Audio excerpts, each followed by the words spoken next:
மட்டுமே முதலீட வச்சு அரசியல் பண்ணாங்க. வேற எந்த மக்களோட அடிப்படை பிரச்சனைகளை எடுத்து வச்சு பேச மாட்டாங்களா? ஒரு ஒரு ஒரு அடிப்படை பிரச்சனைனா மளிகை சாமான் லிஸ்ட் விலை, மின்கட்டண உயர்வு, இந்த விஷயங்கள்லாம் எடுத்து வச்சு பேசலாம்ல.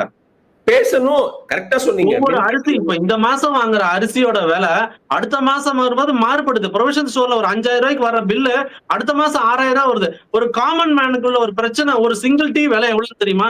இல்ல ஒரு 1/4 கிலோ சர்க்கரை விலை என்னன்னு தெரியுமா?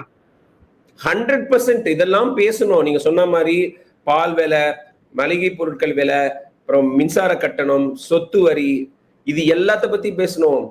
இப்ப தண்ணி பிரச்சனை இருக்கு, ரோடு சரியில்லை, நாய் பிரச்சனை இருக்குது. இப்ப வந்து கேட்டில் ரோட்ல சுத்திக்கிட்டு இருக்கு. இவர் கார் போகும்போதே ஒரு மாடு முன்னாடி ஓடுது, மாடோ கண்ணுக்கிட்டே முன்னாடி ஓடுது. இதெல்லாம் பார்க்க மாட்டாரா? இதனால ஆக்சிடென்ட் நடக்குது, எவ்வளவு பிரச்சனைகள் இருக்குது. அவர் வண்டிக்கு முன்னால உள்ள தொண்டர்களே அவர் பார்க்கல. சொல்ல மாட்டேங்கிறாரு. என் பின்னாடி வராதீங்க.